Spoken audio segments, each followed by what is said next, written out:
Bien, a continuación vamos a revisar el tema de verminosis gastroentérica, un tema que resulta de suma importancia cuando hablamos de la explotación de los rumiantes.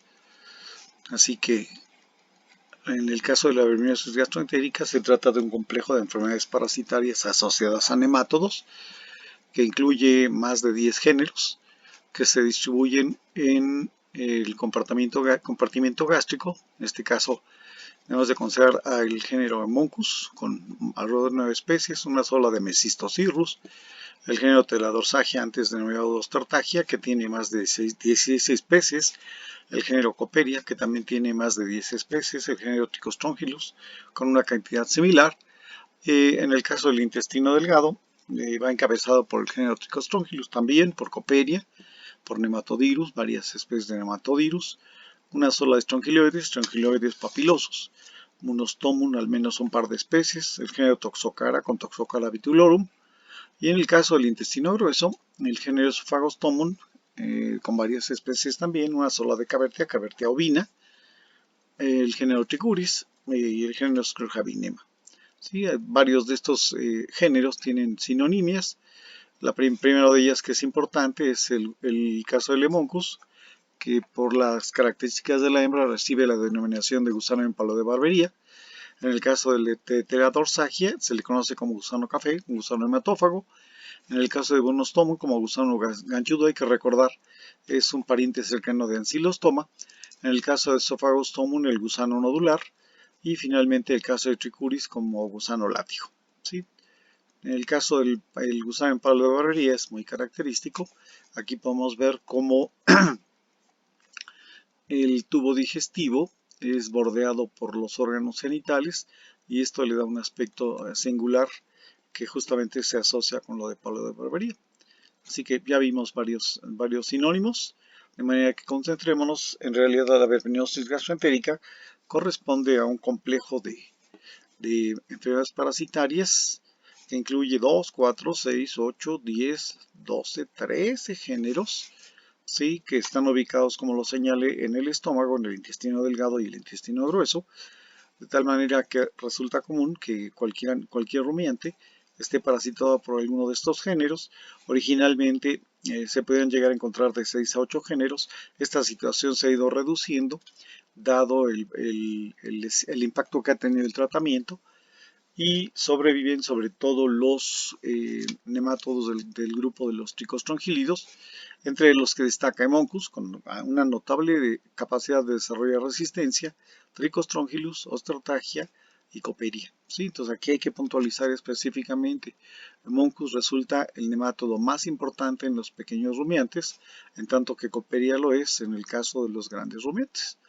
¿Sí? Los demás géneros resultan un elemento incidental ya en este momento como parásitos de los rumiantes. Así que el problema de la verminosis gastroentérica es mundial. De hecho, en muchas zonas del planeta la verminosis ha sido y sigue siendo un grave problema, sobre todo debido al desarrollo de resistencia a los antiparasitarios. En el caso de México no somos la excepción. La verminosis gastroentérica es un factor que limita la productividad de los animales, afectando la digestión, afectando la absorción de nutrientes y afectando la reabsorción de agua y de electrolitos en el intestino grueso. Enfocándonos a la epidemiología, tendremos que considerar que la verminosis gastroentérica va a ser algo súper común, o sea, tan común que prácticamente el 100% de los animales en pastoreo lo presentan. Tiene un gran impacto por generar anemia, por generar una pérdida muy importante de peso, por afectar la conversión alimenticia, porque se trata de un complejo parasitario y porque afecta a los animales, sobre todo dentro de los primeros meses de vida. Entonces aquí la parte importante radica en que el desarrollo de respuesta inmune contra estos parásitos tarda varios meses, y sobre todo esto va a afectar el tiempo en el que los animales tienen una velocidad de crecimiento más importante.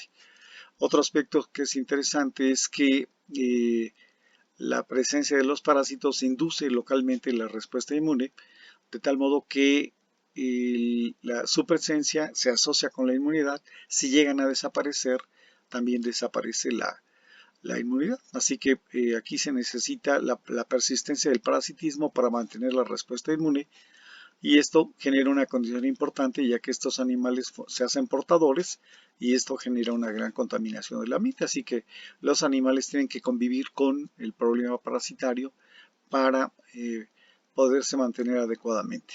Sí, así que vamos a hablar de tres diferentes modalidades de presentación: la forma aguda, la forma sobreaguda y la forma crónica. Aquí hay que resaltarlo, la forma crónica es la forma más común. A los parásitos no les conviene inducir cuadros agudos o sobreagudos porque esto representa la muerte del hospedero y en consecuencia la muerte también de los parásitos. Así que en la gran mayoría de la población vamos a encontrar la condición crónica, que sería lo prevalente.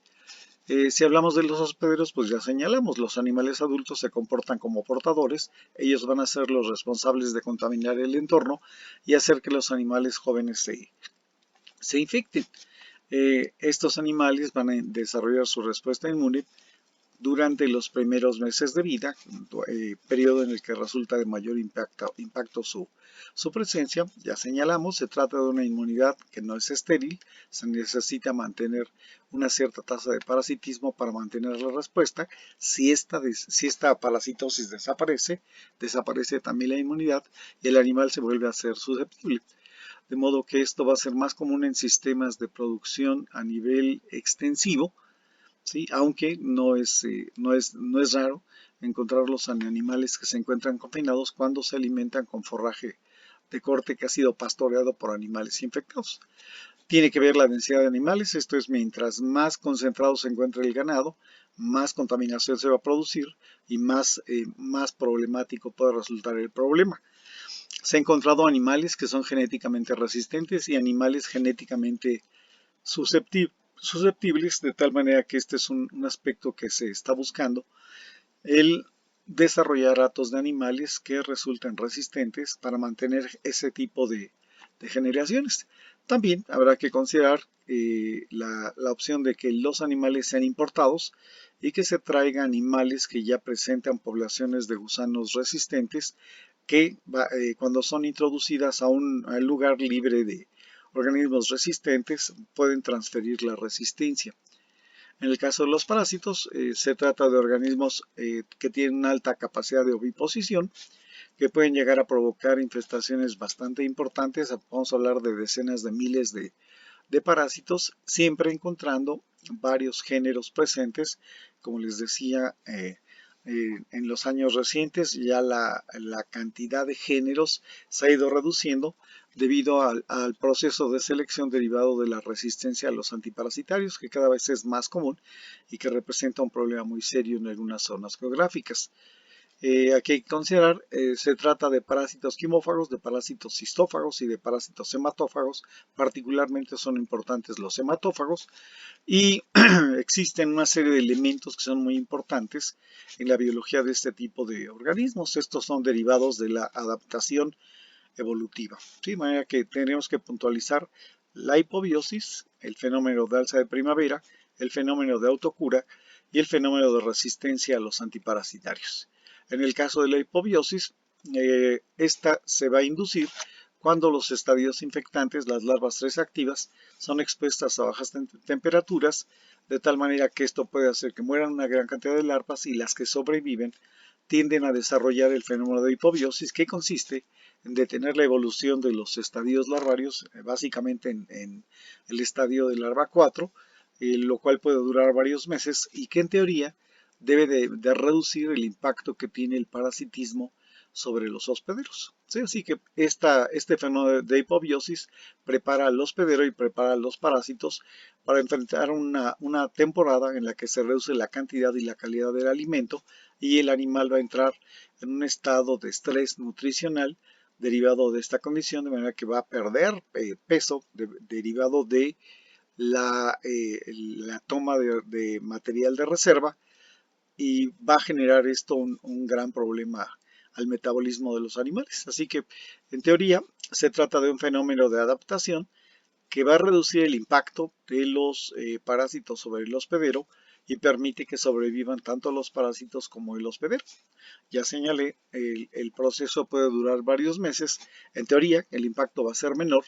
En la realidad sí hay un impacto y puede ser un impacto fuerte, y en algunos casos está coincidiendo con la gestación.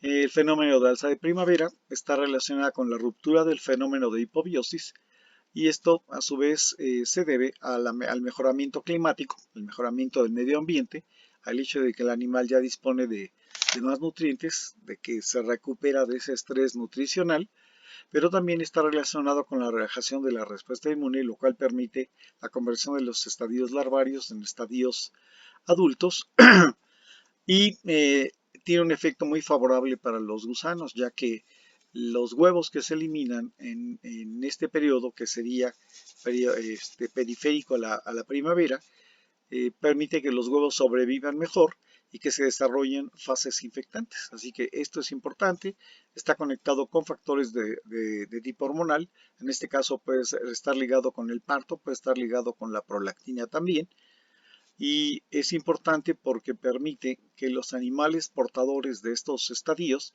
liberen huevos que van a generar fases infectantes que se sincronizarán con los animales receptores altamente susceptibles. En el caso del fenómeno de autocura, se trata de una condición en la que el tubo digestivo de los animales se satura con los antígenos del parásito y esto desencadena un mecanismo de respuesta que más adelante vamos a explicar fisiológicamente, que permite que los animales eliminen un alto porcentaje de su carga parasitaria y se establezca de esta manera un equilibrio en la que regresan a su condición de portadores. En esta gráfica se puede expresar perfectamente esta cuestión. Normalmente el fenómeno de hipobiosis coincide con el desarrollo de los primeros descensos de temperatura en el periodo del otoño. Esto dispara el desarrollo de organismos que se convierten en larvas hipobióticas que se van a mantener durante el otoño y el invierno y van a empezar a decaer durante el inicio de la primavera, situación que coincide con el alza de primavera.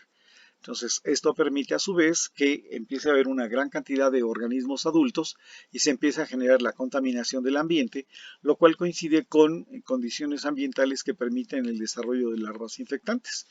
La fase de autocura la podríamos encontrar relacionada por ahí del mes de junio-julio, en la que hay la mayor saturación de antígenos, el mayor desarrollo de respuesta inmune y el proceso de autocuración derivado de mecanismos de respuesta inmune. En términos generales, el género Moncus es el género al que se le asocia la mayor cantidad de problemas debido más que nada a los sistemas para realizar las necropsias que van muy enfocados a esta parte del intestino, o perdón, del estómago, y no se hace una buena revisión de intestino delgado y de intestino grueso, de manera que regularmente vamos a encontrar aquí una, una combinación de al menos 4 géneros que serían los más comunes en estómago y el intestino. ¿Sí? Las fases infectantes regularmente son las larvas 3 activas. La gran mayoría, de hecho 8 de los 12 o 13 géneros, son larvas 3 activas. Hay una pequeña excepción con Trichostrongylidus, que es con Hematodirus. Durante los primeros 45 días de su desarrollo, la larva 3 es pasiva, esto es, está dentro del huevo, y después se vuelve activa. Y tenemos el caso de Toxocara vitulorum como un estadio de larva 2 pasiva, y el de Trichuris con larva 1 pasiva, y el caso de Scrojavinema, que sería también una larva 1 pasiva. ¿Sí? Así que en el caso de las fases infectantes se pueden mantener viables durante lapsos muy prolongados, están relacionados con factores del medio ambiente integralmente. O sea, esto es la cantidad de luz que hay en el ambiente, la cantidad de humedad que hay, el tipo de suelo, regularmente hablamos de un suelo ácido, y la temperatura. Todos estos factores se pueden combinar y podemos encontrar variaciones muy importantes que se asocian con la viabilidad de las larvas en el ambiente. Así que normalmente los animales consumen pasto y tienen el riesgo de estar consumiendo larvas, las cuales pueden penetrar por vía oral la mayoría. Hay una pequeña proporción, sería Strongyloides y Bunostomum, pueden penetrar a través de la piel. Y en el caso de también Strongyloides y Bunostomum, está descrita la transmisión transmamaria o lactogénica. ¿Sí? Así que hay una contaminación constante y desarrollo permanente de larvas infectantes. Sí, esto es algo que ya más o menos señalamos aquí en esta diapositiva. Vale la pena señalar que la densidad de las plantas, que el tamaño de la planta, el tamaño de las hojas de la planta, son factores muy importantes para el desarrollo de un microclima dentro del macroclima, de manera que lo que ocurre debajo de la sombra de estas plantas está muy relacionado con la supervivencia de las larvas. Si estos pastos son altos, si estos pastos están bastante desarrollados, lo cual favorecerá el desarrollo de las larvas. Sí, así que aquí vemos una diapositiva en la que se ve un huevo larvado. Aquí ya tenemos un primer estadio libre, y este primer estadio, en cuestión de varios días, 7 días más o menos, se convierte en fases larvarias infectantes, larvas 3 activas, que van a reaccionar a factores como la temperatura, la cantidad de luz, la cantidad de humedad y la tendencia a vivir siempre sobre las plantas, de tal manera que aquí, sobre todo durante la noche, se produce un descenso de temperatura, y este descenso favorece la precipitación de la humedad para formar estas gotitas. Las larvas se desplazan por las superficies húmedas y podemos encontrar una gran cantidad de larvas en esas gotitas, de tal manera que cuando los animales ingieren estas plantas, se comen las larvas y pueden estar ingiriendo grandes cantidades de estas larvas. Así que el manejo tiene que ver, en este caso ya señalamos, los sistemas en pastoreo van a ser muy importantes, el tener una densidad muy elevada de animales en una superficie reducida de terreno, el aplicar inadecuadamente los antiparasitarios. Aquí a qué me refiero: a dar subdosificaciones, a dar tratamientos cuando realmente no se requiere.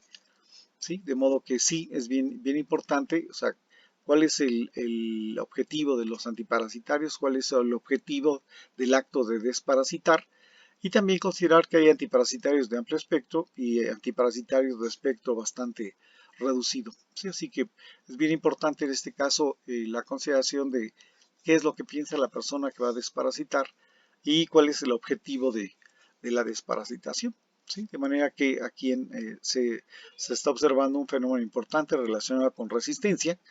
Y si hablamos de resistencia, pues la resistencia puede estar relacionada, uno, con la subdosificación, esto es, suministrar una dosis muy inferior a la que requiere el animal, lo cual produce un efecto de selección, matando solo una proporción de los organismos.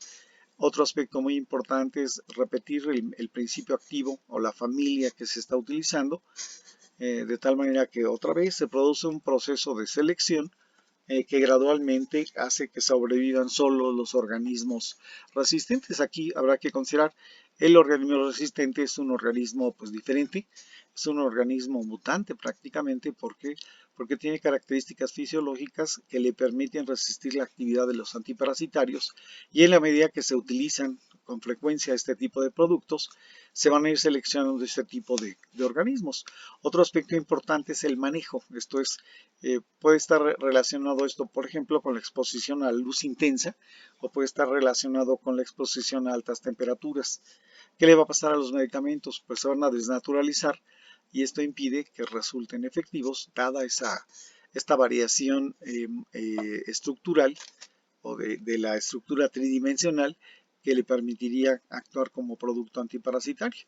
Y pues también una de las situaciones que se viven en este momento es la falsificación de los productos o la adulteración de estos productos. Incluso aquí habría que agregar también la forma en la que se hace la formulación de los productos. Va a tener un efecto súper importante en la forma en la que actúan, de modo que esto resulta común. Tenemos todavía muchas cosas que resolver con respecto a cuándo desparasitar, a cómo desparasitar, con qué desparasitar, cómo evaluar la aplicación de los antiparasitarios para ver qué tan efectivos resultan.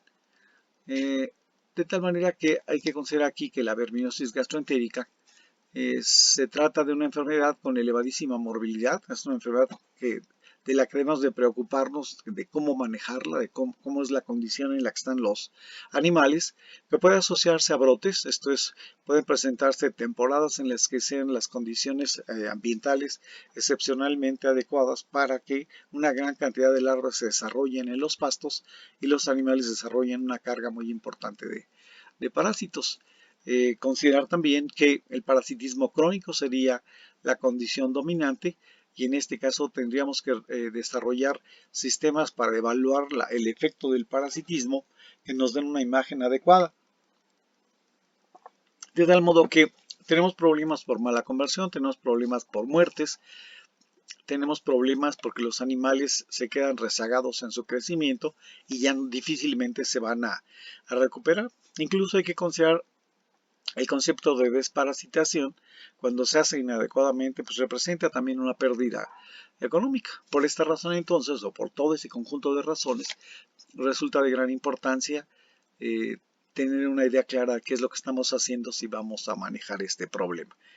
Los gusanos, en términos generales, son pequeños. Pues, hablamos de organismos de 3 o 4 centímetros, hasta organismos que viven tan solo 4 milímetros, como las coperias, las teladorsagias, los Trichostronchylus, o gusanos muy grandes como los Toxocaras, que llegan a medir 15 centímetros. Así que hay una gran diferencia, pero como lo señalé hace un momento, en la mayor parte de los casos las necropsias se enfocan a la búsqueda de los parásitos del abomaso y no se toma muy en consideración lo que ocurre en el intestino delgado o el intestino grueso. ¿Sí? Así que para toda esta gama de parásitos hay una gran variabilidad en lo que refiere a la estructura de los extremos anteriores, lo cual permite hacer la diferenciación de estos organismos. ¿Sí? Así que vamos a revisar la patogenia de la verminosis gastroentérica e inicialmente nos vamos a concentrar en los efectos de los mecanismos derivados de los tricostrongylidos, ¿sí? Y no debemos de olvidar Hemoncus, Myxistosirrus, Trichostronchylus, Nematodirus, Stertagia, Oteladorsagia y Coperia son los géneros integrados en este grupo. Son parásitos que están habitando el estómago y el intestino delgado, de manera que los efectos de este parasitismo van a involucrar alteraciones a nivel de digestión y van a generar alteraciones a nivel de absorción en el intestino delgado. Tenemos que recordar brevemente que el ciclo de los tricostrongylidos es un ciclo directo en el que los adultos se encuentran en el abomaso y el intestino delgado, que eliminan huevos blastomerados, que estos huevos blastomerados solo van a continuar con su desarrollo si las condiciones ambientales son las adecuadas, de modo que si hay buena humedad y buena temperatura, directo en el suelo se desarrolla el primer estadio larvario. Esto primero se forma la larva dentro del huevo, después la larva eclosiona a los 3 o 4 días, se alimenta con bacterias en el suelo, y después de alimentarse al menos 2 veces, pasan al segundo y al tercer estadio en larvarios, que son las fases infectantes. Esta larva 3 tiene que ser ingerida con el forraje por el hospedero, pasar por el rumen, donde liberan la muda retenida, ¿sí? Y esta muda se queda ahí en el rumen, y las larvas van a viajar al abomaso o al intestino delgado. Allí en el abomaso o en el intestino delgado van a mudar para convertirse en larvas 4 que se quedan en las criptas gástricas o en las criptas del intestino y más o menos en 14 a 21 días se convierten en larvas 5 y desarrollan formas adultas. Así que tenemos que entender aquí que desde el principio las larvas que eclosionan en el abomaso, perdón, en el rumen, se van a deshacer de esta cubierta, que es la muda que retiene la larva 3, que le da resistencia a la desecación, pero ya no le permite alimentarse. Y existe un sistema enzimático que es antigénico, que es la leucinoaminopeptidasa. ¿Sí? Esta leucinoaminopeptidasa hace que quede libre la larva y que continúe con su migración, de manera que estas larvas penetran en las criptas, ya sea del estómago o del intestino delgado, y van a generar algunas modificaciones. En este caso han encontrado que cuando penetran estas larvas pueden producir alguna afectación en la producción del ácido clorhídrico y de algunos precursores enzimáticos como la pepsina, lo cual reduce el potencial para digerir proteína. Así que estas larvas van a permanecer algunos días ahí en esas criptas, van a generar estos cambios ocurren de una forma temporal y desencadenan una reacción de tipo inflamatorio. ¿Sí? Esas larvas van a abandonar días después la localización se convierten en formas adultas y aquí es donde sí podemos encontrar problema. ¿Por qué? Porque los organismos adultos se alimentan con sangre, ¿sí? Aquí hay que recordar, en moncos en particular es notoria la presencia de una lanceta. Esa lanceta le permite estar lesionando la mucosa para hacer que salga sangre. De modo que los gusanos se alimentan con sangre y esto va a permitir una pérdida importante de sangre que nos lleva al desarrollo de una anemia. Esa anemia evoluciona a lo clásico, una anemia normocítica normocrómica, normocítica hipercrómica y finalmente sería microcítica hipocrómica, que ya será una condición aguda importante. De modo que los gusanos para alimentarse lesionan la mucosa, pueden desencadenar una respuesta inflamatoria. Esta respuesta particularmente aparece si pensamos en abomazo, en la zona fúndica, y si hablamos de intestino, pues puede aparecer en diferentes zonas, particularmente en el duodeno. La presencia de gusanos y las lesiones que causan genera una reacción inflamatoria, y esta reacción inflamatoria está ligada con un incremento en la permeabilidad, en este caso por vasodilatación de capilares, se produce un incremento de permeabilidad. Esto hace que salga líquido y salgan electrolitos y se traduzca esto en el desarrollo de una pérdida de líquidos a nivel de abomazo, a nivel de intestino, y pueda manifestarse esto como un cuadro diarreico. ¿Sí? La pérdida de electrolitos puede asociarse con acidosis y algo muy importante en este caso, si pensamos en los efectos a nivel de abomazo, pues como lo señalé, esto afecta la producción de ácido clorhídrico, la conversión de los precursores enzimáticos en las enzimas activas y la digestión de proteína, ¿sí? De manera que esto hace que se reduzca la disponibilidad de aminoácidos y que eventualmente se deba hacer uso de proteína muscular para suplementar esta pérdida de aminoácidos. En el caso de intestino, pues tenemos que se complemente el efecto afectándose la producción de la tripsina y la quimotripsina, lo cual reduce también la disponibilidad de aminoácidos y la absorción de todos los tipos de nutrientes. Así que este aspecto es muy importante porque esto se asocia a que los animales deban de hacer uso de reservas de energía para poderse mantener vivos, de modo que pueden tomar glucosa, pueden tomar glucógeno, pueden tomar grasa y finalmente pueden tomar proteína de tejido muscular esquelético para poderse mantener vivos. ¿Sí? Esto es bien importante, así que hay que considerarlo para los diferentes tipos de energía que requiere el cuerpo, ¿sí? De modo que esto tiene efectos muy importantes si hay un parasitismo muy intenso, ¿sí? Entonces aquí podemos señalar el déficit de algunos minerales traza, ¿sí? Asociados a las anemias, asociados a la contracción de musculatura, a la composición de los huesos, al desempeño del sistema inmune, por ejemplo. Y todo esto está conectado con la presencia de los parásitos en el intestino delgado. La hipobiosis es un fenómeno muy importante desde el punto de vista patogénico porque, como se señaló, la hipobiosis implica el desarrollo de larvas 4 que se encuentran atrapadas en las criptas del abomazo y del intestino, y esto va a estar conectado con el desarrollo de una reacción inflamatoria muy prolongada en las zonas en donde están implantadas los gusanos, de manera que los mecanismos de respuesta inflamatoria van a generar un aumento de permeabilidad en la mucosa, de modo que va a estar saliendo líquido, que se van a estar saliendo electrolitos, pero esto también resulta importante porque hace que se aumente la permeabilidad a las proteínas plasmáticas. Aquí hay que recordar básicamente la proteína plasmática es la albúmina, está conectada con el arrastre de moléculas por todo el cuerpo y está relacionada también con el balance de las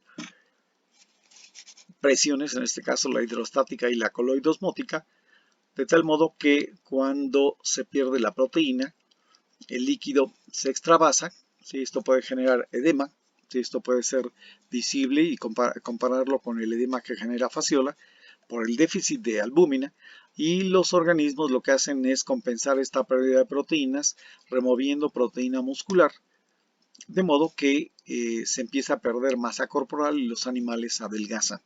Así que este es un elemento muy característico porque genera un estrés nutricional muy severo a los animales y tiene un efecto que se podría comparar con el ponerse a una dieta en la que no vamos a consumir alimento, por lo que nuestro organismo va a resolver el problema autofagocitándose.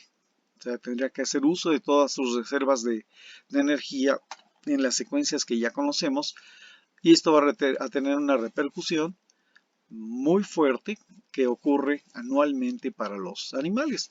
Lo podríamos conectar incluso con el animal gestante, con el animal que está lactando, y esto nos lleva a que el animal sufra un estrés tan grave como para afectar definitivamente su metabolismo. En estas fotografías se puede ver la presencia de las larvas hipobióticas. Esto es básicamente mucosa de abomaso, y se puede ver cómo está modificada la composición alrededor de la larva. Sería una larva 4. Esta zona es una zona en la que se pierden las funciones para el proceso regular de la mucosa.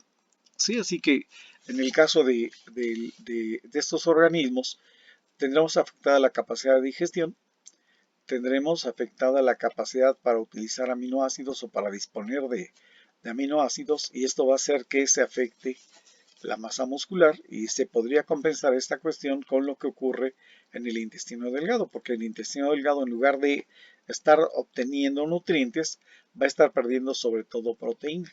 ¿Sí? Va a haber problemas nuevamente para la captación de glucosa, para la captación de aminoácidos y de toda una serie de minerales traza.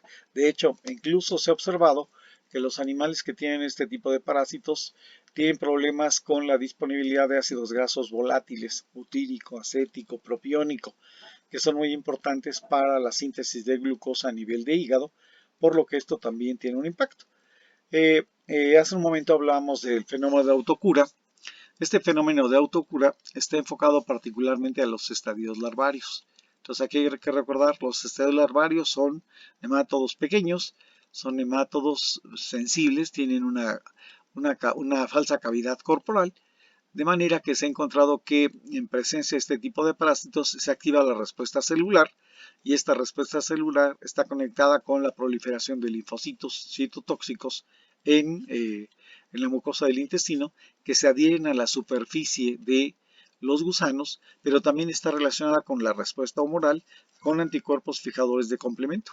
De modo que, si recordamos en el caso del complemento, promueve respuesta inflamatoria, pero además promueve la formación de poros en la superficie del cuerpo, y esos poros podrían generar un efecto de tipo osmótico, choque osmótico, que podría provocar la muerte de los gusanos. Entonces aquí lo interesante es que esta situación está conectada con un balance de poblaciones, de tal modo que se eliminan una cantidad adecuada de larvas, y esto permite mantener ese equilibrio entre los parásitos y el hospedero. ¿Sí? También en este caso se ha observado que parte de la respuesta básicamente es un proceso anafiláctico en la que las IgEs, ¿sí?, se fijan a las células cebadas, y los basófilos hacen que se degranulen, y esto genera la liberación de productos que son proinflamatorios tipo histamina, serotonina, leucotrieno 2, que hacen que se contraiga la musculatura lisa y hace que sean expulsados los gusanos. Así que tenemos una combinación del efecto de la respuesta celular, la humoral, y esta reacción anafiláctica. En el caso de Toxocarabitulorum, pues lo que hay que recordar es que tiene ciclo directo, que los animales eliminan los huevos, y en estos huevos se desarrollan estadios infectantes. Más o menos 9 a 15 días, si hay una buena humedad y temperatura, se desarrolla el segundo estadio larvario, y ese estadio larvario es la fase infectante. ¿Se recuerdan? Toxocarabitulorum tiene un ciclo tipo ascardio, en el que hay una migración de la larva 2, que es la gastroenterohepatocardiopulmonar gastroentérica. ¿Sí? Aquí hay que recordar, La larva 2 se convierte en larva 3 en los pulmones. Esta larva 3 asciende por los pasajes, pasa al intestino y desarrolla el cuarto y el quinto estadio larvarios, originando formas adultas más o menos 60 días después de que se ingirió la fase infectante. Así que resulta importante qué hacen en el intestino y qué hacen durante su migración. Así que durante la migración, las larvas esencialmente generan la destrucción de tejidos, o sea, digieren los tejidos, rompen los tejidos, provocan hemorragias, desencadenan respuestas inflamatorias y abandonan las zonas por las que han migrado. Así que es importante aquí el efecto que hay en el hígado, que finalmente se tiende a regenerarse, y el efecto que hay en el pulmón, en el que se deteriora el pulmón y finalmente simplemente se repara sin restaurarse mucho la función, y las larvas abandonan este tejido. Ya en el intestino, pues el aspecto más importante es que estos parásitos son quimófagos, de manera que utilizan todo tipo de nutrientes, y esto va a generar pérdida de peso o la necesidad de utilizar recursos de las reservas del hospedero para poderse mantener, pero también generan irritación y podrían asociarse con diarrea, generan lesiones por contacto. En este caso, la interacción continua puede desencadenar hiperplasia, y esta hiperplasia también se puede asociar con un síndrome de pérdida proteica.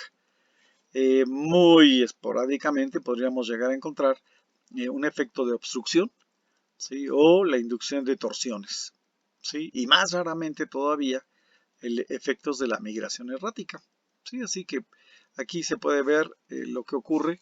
Esta es una larva que está integrada en la pared de una vellosidad y está rodeada de una gran cantidad de células. La larva migra por el hígado, genera una reacción inflamatoria importante, puede dejar lesiones en el hígado, migra al tejido pulmonar generando las hemorragias, lo abandona, deja tejido cicatrizal, ¿sí? Puede haber una densidad importante de eosinófilos en las inmediaciones que no resultan efectivos, de tal manera que las larvas pueden viajar a los pulmones y finalmente pueden enquistarse en tejido muscular. Aquí se ha reconocido que en el caso de Toxocara vitulorum hay la opción de la infección lactogénica o transmamaria, ¿sí? Así que aquí tenemos una fotografía con algunos ascáridos obtenidos directamente de la mucosa del intestino. Cabe hacer la aclaración, este género no resulta tan común, pero se ha detectado. En el caso de Strongyloides, es otro nemátodo, un nemátodo sumamente pequeño que mide algunos milímetros. Este parásito tiene un ciclo directo también, y de hecho la migración, en este caso la fase infectante es la larva 3 activa. Hay que recordar, tiene un ciclo singular, se trata de un parásito facultativo. Su fase infectante es la larva 3 activa. Esta penetra por vía oral o penetra a través de la piel, ¿sí? Llega al pulmón y vuelve a regresar al intestino, aunque en algunos casos las larvas 3 quedan atrapadas en tejido muscular y en las hembras durante la gestación o la lactancia se liberan, ¿sí? De manera que este parásito vive integrado en la pared del intestino, que es en donde se asienta. Así que en el caso de estos parásitos, penetran por la piel, tienen toda una batería de enzimas, hay 7, 8 tipos de enzimas que digieren la piel. Tiene que ser una piel que esté humedecida, que haya una exposición que dure varios minutos, y van a atravesar el tejido subcutáneo, ¿sí? Van a generar daño, o sea, van a romper el tejido, van a liberar una gran cantidad de productos, y estos productos eventualmente desencadenan esa sensibilización que va a desencadenar una respuesta de tipo celular. Y esencialmente la estrategia de estas larvas es desplazarse bajo la piel para lograr hacer contacto con un vaso sanguíneo y migrar rápidamente a los pulmones, ¿sí? De manera que aquí el asunto es temporal, un asunto que lesiona el tejido cutáneo y que eventualmente permite el arrastre de algunos agentes bacterianos. Aquí se le puede conectar con Fusobacterium, se le puede asociar con Fusiformis, que pueden ser causantes de necrobacilosis. Así que los mecanismos A nivel pulmonar se repiten del mismo modo que ocurre con las larvas de Toxocara, así que los parásitos rompen el tejido, generan hemorragias, desencadenan respuestas a cuerpo extraño y después abandonan el tejido, pero este tejido ya no fácilmente va a poderse reparar. En el caso de los gusanos que llegan ya al intestino, pues hay que recordar, señalamos que el parásito vive integrado entre las diferentes capas que forman la pared del intestino, se alimentan del tejido, ¿sí? Van a desencadenar un problema inflamatorio bastante importante que se manifiesta como diarrea. En este caso, la respuesta inflamatoria hace que aumente permeabilidad, que salga agua, que salgan electrolitos, y esto estaría conectado con diarrea. Y la presencia de los gusanos pues, altera las diferentes capas, la composición de la pared, y esto afecta el proceso de absorción principalmente a nivel de duodeno. Así que del mismo modo que ocurre con los tricostrongylidos, estos parásitos harían necesario que el hospedero utilice sus reservas para poderse mantener vivo. ¿Sí? Así que hay autocura, sí, y esta autocura podría estar conectada sobre todo a células citotóxicas. Esto es importante porque justamente en el caso de estos parásitos, los animales jóvenes son los más susceptibles. Va a ser muy raro encontrar las formas adultas de estos parásitos en animales adultos que previamente se hayan sensibilizado. Así que esta situación resulta efectiva en el caso de estrongiloides, en el caso de los rumiantes.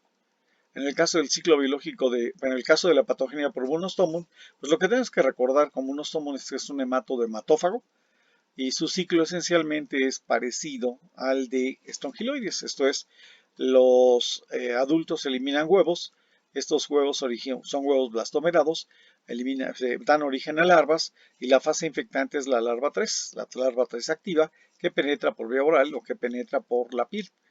¿Sí? Si penetra por la piel, busca un vaso sanguíneo para migrar a pulmón y de pulmón llegar al intestino delgado. Si se trata de la larva que penetró por vía oral, pues tiene una migración simple y se implantan directamente en el intestino delgado. ¿Sí? Así que aquí se desarrollan en los pulmones las larvas 4 y en el intestino la larva 4, la larva 5 y la fase adulta. Así que son hematófagos muy voraces. Pocos gusanos generan pérdidas importantes de sangre. La mecánica a nivel de la primera etapa es idéntica a la que ocurre con estrongiloides. Los Bunostomum penetran por piel utilizando sistemas enzimáticos, generan inflamación, pueden generar algún nivel de sensibilización, pero finalmente abandonan la piel, viajan por los pulmones, igual que en estrongiloides, destruyen tejido, generan respuesta inflamatoria, abandonan el tejido y este tejido queda pues básicamente con zonas de cicatrización. Y los gusanos ya en el intestino son organismos hematófagos, consumen una gran cantidad de sangre.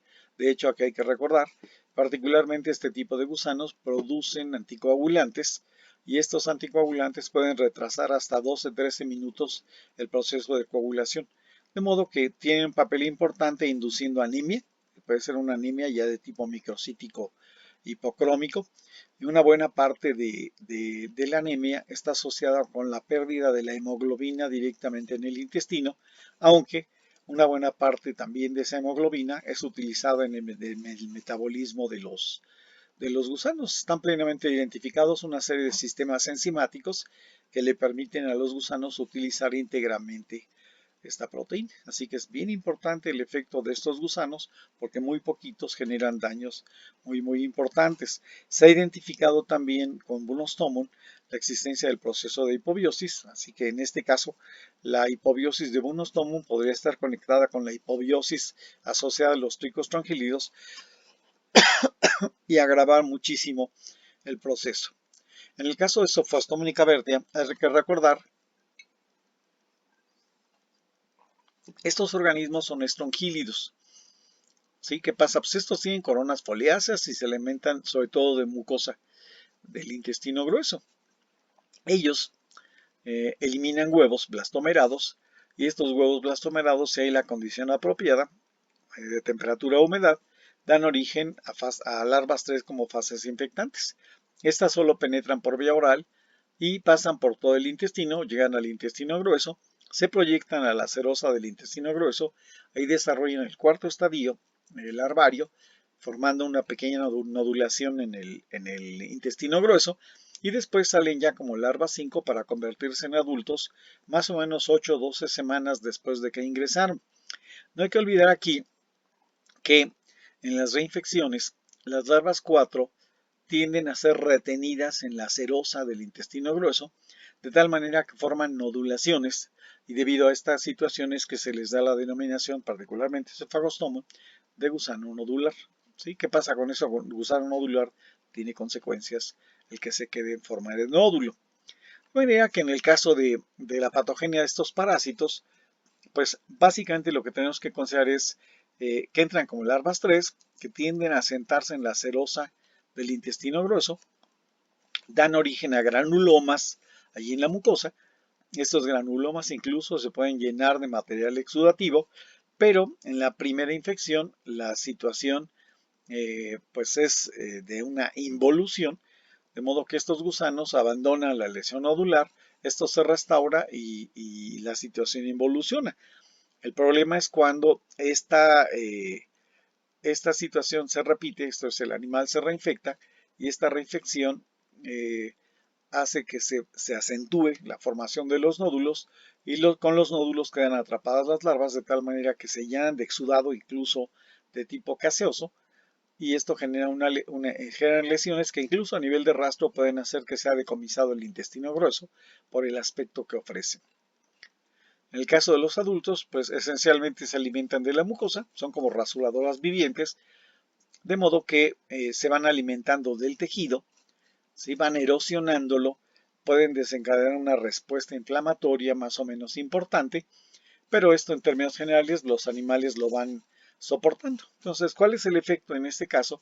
Si hay varios de estos parásitos, hay problemas por inflamación asociados a pérdida de agua, a mala reabsorción de agua y de electrolitos, y esto hace en especial en los pequeños rumiantes que los animales tengan heces pastosas, que sufran una deshidratación crónica, y pues básicamente en esto consiste la cuestión. Así que, como ya lo señalé, cuando se produce la reinfección, tienden a formarse las nodulaciones en la serosa, pero ya no desaparecen.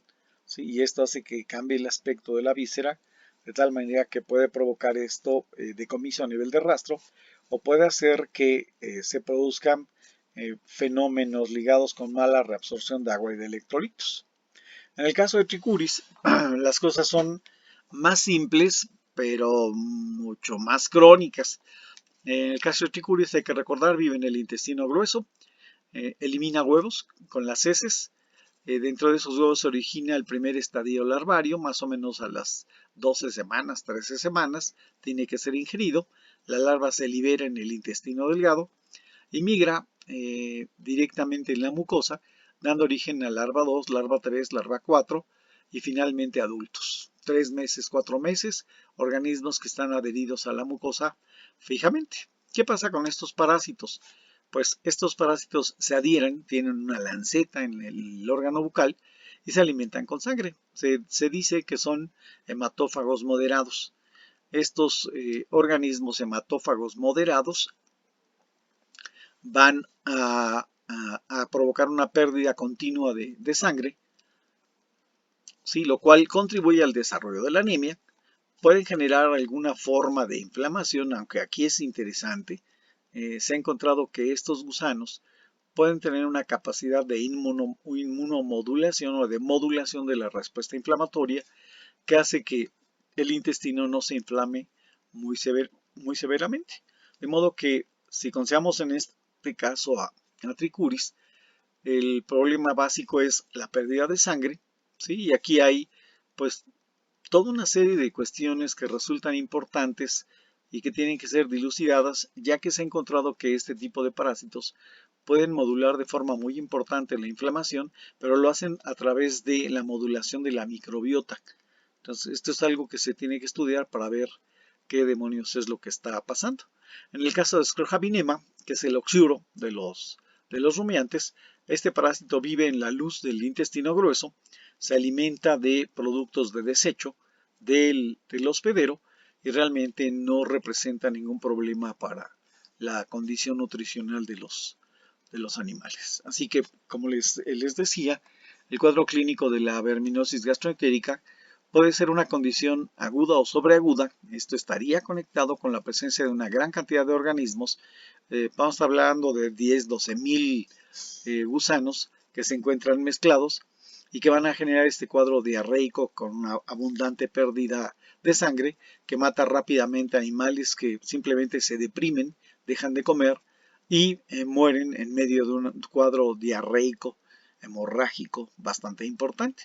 De modo que, como les decía, la forma crónica sería la condición común y está conectado con una condición de subdesarrollo, con una pérdida crónica de nutrientes y de sangre, que hace que el animal tenga un peso subnormal. Así que aquí vemos animales con una grave afección, con una anemia importante, que mueren a consecuencia de la verminosis. ¿Sí? Entonces aquí tenemos animales con la forma crónica en la que se produce la hipoproteinemia, que está relacionada con las larvas hipobióticas. ¿Sí? Entonces esto sería esencialmente lo mismo, el cuadro de diarrea. ¿Sí? Y lo que vemos en el tubo digestivo, que lo comento, principalmente lo enfocan al abomazo. Aquí habría que hacer la revisión de abomazo, de intestino delgado y de intestino grueso, una revisión concienzuda, para ver exactamente cómo está la cantidad y la variedad de géneros que están presentes.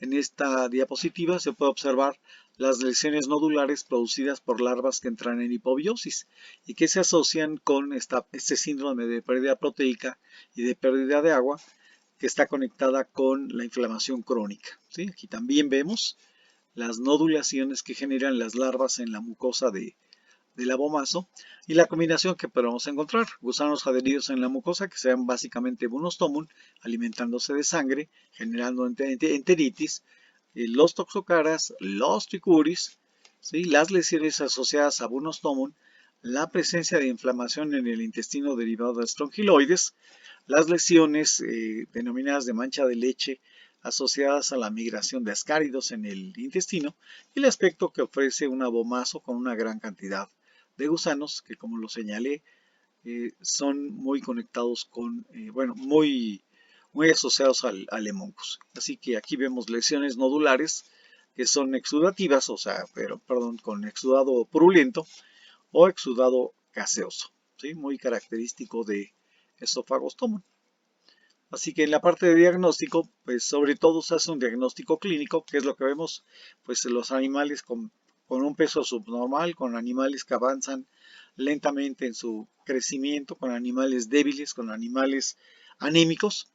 Y esta condición la podemos verificar coproparasitoscópicamente, ¿sí? O bien, pues si las situaciones se nos van de las manos o se le van de las manos al productor, los animales mueren y habrá que hacer la necropsia para buscar la presencia de los parásitos. Así que en la parte del diagnóstico clínico, pues lo que señalé, se produce un problema de subdesarrollo, un problema de mala conversión alimenticia, se afecta el aspecto de los animales y sobre todo desarrollan algún grado de anemia. Para valorar esta cuestión se ha desarrollado el sistema de Fama-Malan, ¿sí? Que se llama Fama-Malan Chart, ¿sí? Y esta no es otra cosa que una carta que permite clasificar la pigmentación de la conjuntiva para determinar el nivel de volemia que tienen en la conjuntiva los animales. Así que esta que aparece con el número 1 es una conjuntiva normal, una conjuntiva rosa, ¿sí? Y aquí podemos ir viendo cómo va bajando la pigmentación hasta convertirse ya en una condición que puede ser de riesgo, ¿sí? Hasta la parte en la que el animal necesita de ser tratado para resolver el problema. Así que esto es importante, ¿sí? Y se puede complementar con los estudios coproparasitoscópicos, ¿sí? Esta carta nos sirve como un criterio para saber a quién desparasitamos, a quién no desparasitamos, y ya no manejar el concepto de desparasitar a todos los animales. En el caso del diagnóstico coproparasitoscópico, pues aquí tenemos los tipos de huevos que se pueden observar de todos los géneros.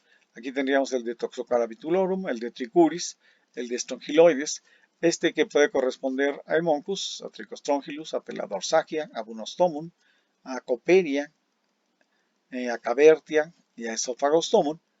¿Sí? Y de este lado una comparación entre el huevo de Nematodilus y el huevo de los tricostrongílidos. ¿Sí? Así que esto, ¿de qué nos interesa? Pues tenemos que hacer pruebas cuantitativas, ¿sí? Para determinar la carga parasitaria que tienen los animales y se puede conectar con la carta de Famacha para determinar la necesidad de desparasitar. Aunque esto debe ser bien importante, ¿no? O sea, no aplica en todos los casos. ¿Por qué? Porque dentro de las poblaciones de animales podemos encontrar animales excepcionalmente susceptibles que sean los que tendrían cuentas de huevos muy elevadas. Vamos a encontrar animales resilientes que serían animales con cargas de huevos importantes pero sin alteraciones corporales. Y podríamos considerar también los animales resistentes, que son animales que tienen cuentas de huevos bajas y que en general presentan un aspecto corporal bastante bueno. ¿Sí? Así que en la necropsia está lo que se comentó hace un momento. A la necropsia hay que hacer un estudio sistemático, revisando abomaso, revisando intestino delgado y revisando intestino grueso. Lo recomendable es ligar abomaso, ligar intestino delgado y ligar a intestino grueso, separarlos y diluir su contenido, vaciar unos recipientes con volúmenes conocidos. Vamos a pensar el contenido del abomaso, diluirlo en 3 litros. ¿Sí? El contenido del intestino delgado, diluirlo en el mismo volumen. Y después tomar volúmenes conocidos, vamos a pensar 50 mililitros del contenido, y hacer el conteo y la identificación de los géneros por cada compartimiento del tubo digestivo para tener una idea clara de cómo está la carga parasitaria en el animal. Entonces, esto es importante.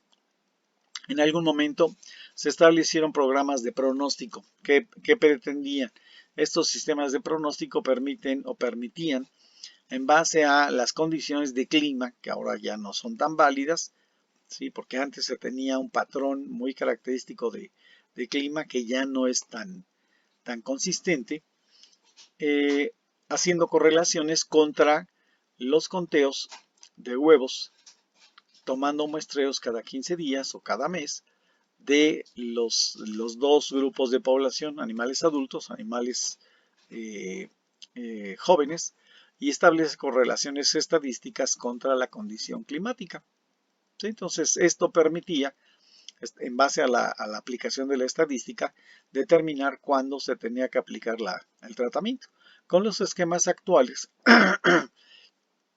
es más fácil hacer directamente la caracterización de los animales susceptibles de ser tratados para aplicar esta cuestión. En la parte de prevención y de control tendremos que considerar uno, cuántos animales soporta la pradera. O sea, aquí hay que considerar el nivel de desgaste que tiene la pradera y el nivel de contaminación que se va a producir si metemos un mayor número de animales. ¿Sí? Si es posible hacer la rotación de las praderas, y esto pues depende de si se es propietario o no de la tierra. ¿Sí? ¿Por qué? Porque en muchos lugares las praderas son pastoreadas de forma indiscriminada por una gran cantidad de rebaños, mientras que si se tiene la tierra, se puede establecer perfectamente el tamaño de las praderas y hacer la rotación para permitir que se recupere la pradera y que tenga un impacto sobre las poblaciones de las larvas infectantes. Es recomendable estratificar la población, esto es para destinar praderas para animales jóvenes y destinar praderas para animales adultos, de tal manera que si una pradera solo es pastoreada por adultos, pues esos animales ya tienen algún nivel de resistencia, cosa que no ocurriría en el caso de los animales jóvenes. De hecho, aquí también podría ser considerado la rotación, pero de especies. ¿Por qué? Porque hay especies muy específicas para borregos y para cabras y para bovinos.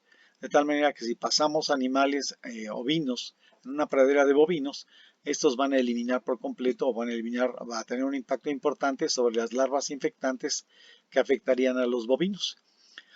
Otro aspecto que tal vez es lo más usado es establecer tratamientos estratégicos y tratamientos tácticos. En el caso de los tratamientos estratégicos se aplican a toda la población.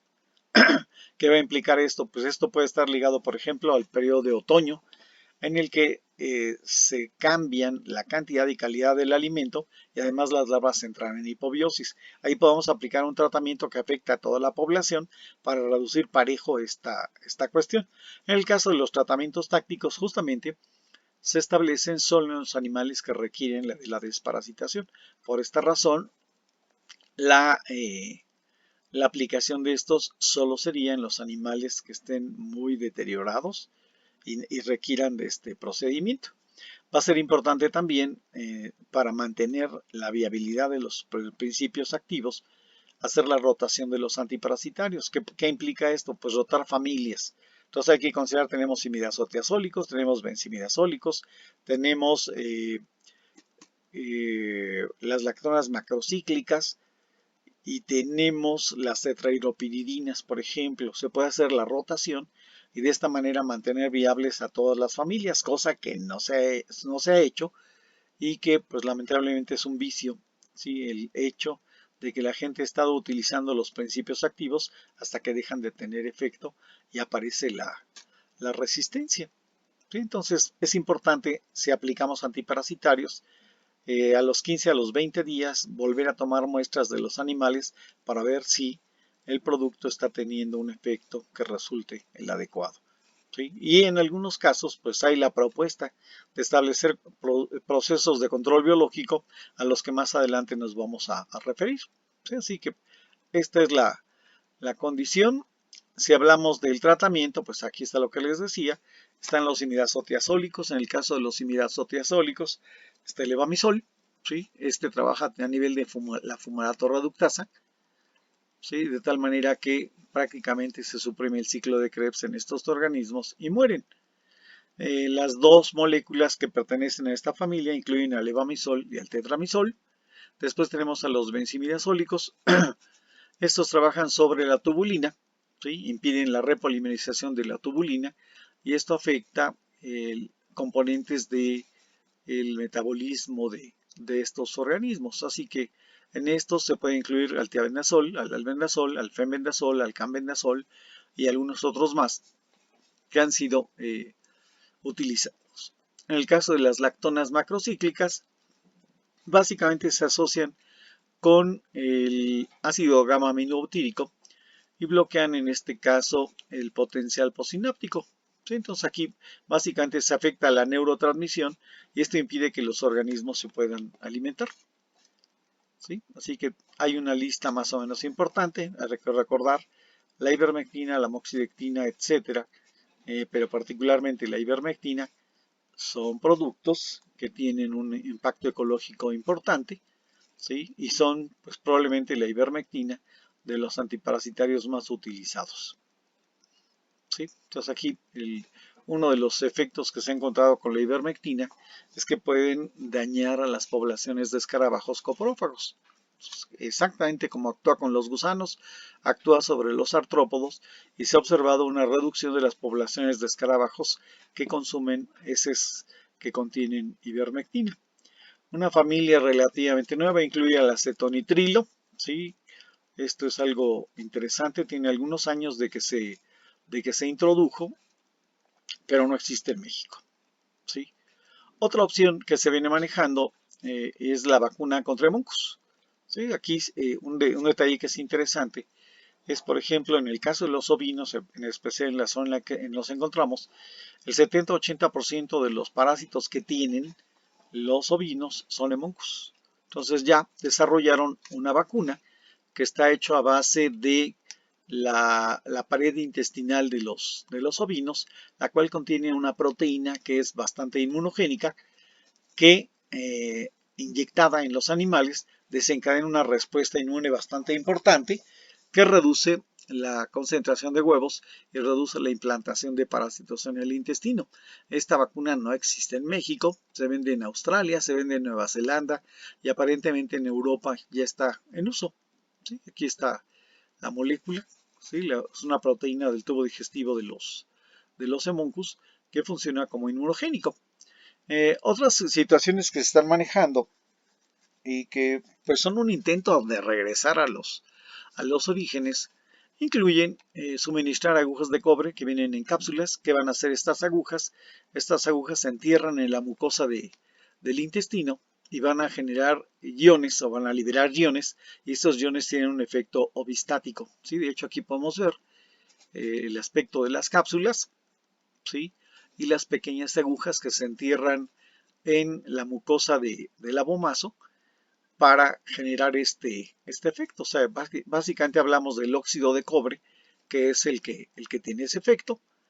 Otra de las cuestiones es la suplementación nutricional a base de proteína.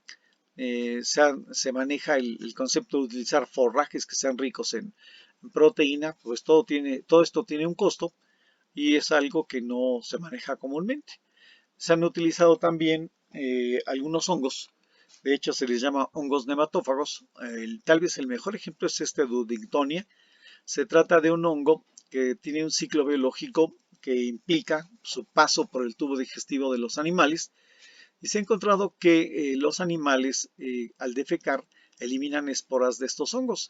Estas esporas germinan, hacen que germine el hongo en las heces, sobre todo si se mantienen húmedas, y estos hongos se nutren a base de las larvas infectantes de estos gusanos. Así que se han estado haciendo toda una serie de experimentos utilizando estas esporas, suministrándolas en la dieta de los animales, y han encontrado un efecto interesante en la reducción de las larvas infectantes. Esto ya existe comercialmente en algunos países europeos. En México todavía es una situación que se maneja de forma experimental. También se ha estado estudiando la existencia de los nemátodos nematófagos. En este caso tenemos el ejemplo de un nemátodo Butlerius butleri, que se nutre, bueno, que vive en la raíz de los jitomates, pero que tiene una actividad de tipo nematófaga bastante importante. De modo que este tipo de organismos pueden eliminar por completo las larvas infectantes sin tener un impacto aparente sobre los ecosistemas. De modo que todas estas propuestas son, son situaciones que se manejan experimentalmente y que mezcladas con la parte de manejo y de tratamiento antiparasitario pueden tener un efecto importante en la eliminación o en el control de los nemátodos. Aquí bien claro debe quedar, no se trata de eliminar por completo a los nemátodos. ¿Por qué? Porque van a quedar, al eliminarse por completo las poblaciones de gusanos, van a quedar, van a perder sus mecanismos de respuesta y se vuelven totalmente susceptibles. De manera que debemos adoptar el criterio de desparasitar solo a los animales que lo necesitan para poder mantener algo que se conoce como refugio. ¿Sí? Los animales no desparasitados van a mantener poblaciones de gusanos susceptibles, y estas poblaciones de gusanos susceptibles mezcladas con los resistentes van a tener un predominio, de tal manera que vamos a tener poblaciones predominantemente susceptibles, y vamos con esto a eliminar el problema de la resistencia, o al menos a retardar su presencia. ¿Sí? De manera que estos son los enemigos de la gente que hace ganadería extensiva. ¿Sí? El ganado en pastoreo es víctima muy importante de los nemátodos gastroentéricos.